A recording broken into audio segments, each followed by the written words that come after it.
Kunle Adeyemi had built an empire out of code. At just 35, his tech startup, QuickNet, had revolutionized mobile banking across West Africa. He was rich, famous, and in constant demand, from Lagos boardrooms to international tech conferences. His Ikoyi penthouse overlooked the Atlantic, and his weekends alternated between private parties and business-class flights. Yet when he received a battered envelope with his grandmother's handwriting, the world around him paused. The letter, dated 2 weeks before her death, wasn't about inheritance or old family tales. It was a riddle. Kunle, you have everything except the one thing money cannot buy. Come back to Umokoro and find it. It is waiting. Her neat cursive carried the weight of emotion and mystery. He hadn't visited the village since he was 12. The roads were dusty, the nights were dark, and the people simple. So unlike the digital jungle he'd mastered. But something in her words pulled at him, a longing he couldn't quite name. He decided to go. Driving into Umokoro in his custom Range Rover drew more attention than he liked. Children chased the vehicle, laughing and shouting. Women watched from their porches, some recognizing him, others whispering guesses. The village hadn't changed much. Unpaved roads, low houses with rusting roofs, goats wandering freely. Yet the air smelled different, unhurried, grounding, alive. He was welcomed by Mama Nkechi, his grandmother's best friend, who had kept her house intact. "She knew you'd come," Mama Nkechi said with a knowing smile. "She left something for you too." On the shelf beside a faded family portrait sat a journal, his grandmother's. He flipped through it that night, reading stories, regrets, prayers, and a recurring phrase. Love is the only true legacy. Kunle felt something unfamiliar stir in his chest. A quiet ache for connection, for roots deeper than ambition. The next morning, Kunle wandered through the village market, attracting curious glances and polite nods. He found himself at the primary school, a humble building with cracked walls and bright chalk drawings. He didn't know what drew him there until he saw her. Sade. She stood in front of a dusty blackboard, passionately explaining multiplication tables to a group of barefoot children. Her voice was clear, confident, and kind. She didn't notice him at first, but when their eyes met, she raised a brow. "You're the tech guy in the big car?" she asked later, arms folded.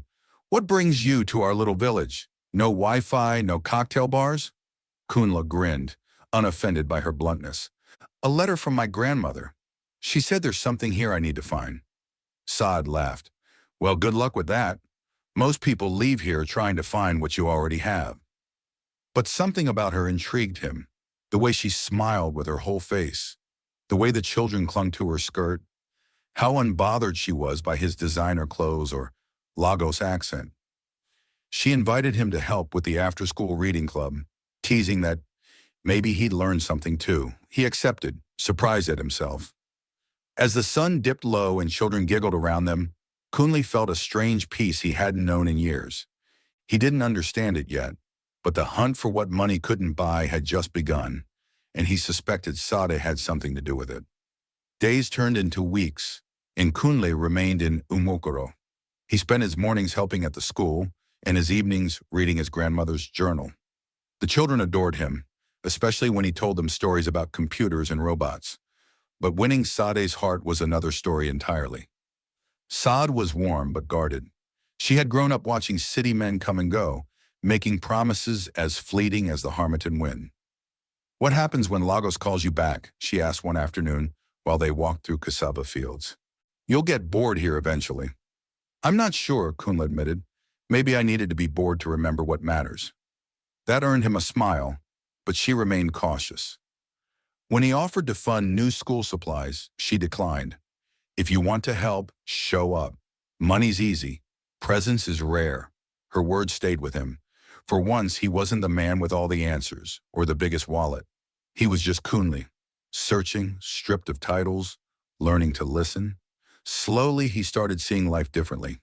The beauty in community, the power of patience, and the fulfillment of giving without expecting anything in return. One evening, Mama Nkechi told him, "She reminds me of your grandmother, strong-willed, heart first." Kunle looked at Sade across the firelight, laughing with the children, and realized he didn't just want to find what money couldn't buy. He wanted her. Kunle stood beneath the mango tree by the schoolyard, heart pounding. He had faced investors, pitched to billionaires, survived cutthroat boardrooms, but nothing had prepared him for this moment. Sade approached, her usual confident stride softened by curiosity. "I need to tell you something," he began. "I came here expecting to fulfill some final wish, but I've found more than I bargained for. You've shown me what it means to be fully present, to give, to feel. I think I've fallen in love with you." Saad blinked, momentarily silent. "Kunle, I like you. A lot. But love, real love, isn't a speech or a grand gesture. It's shown over time." "I know," he said, his voice steady. "That's why I'm staying. Not to impress you, but because this place and you have changed me."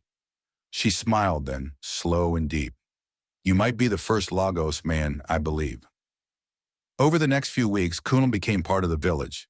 He planted in the school garden, helped fix leaky roofs, and built a small tech center from recycled devices.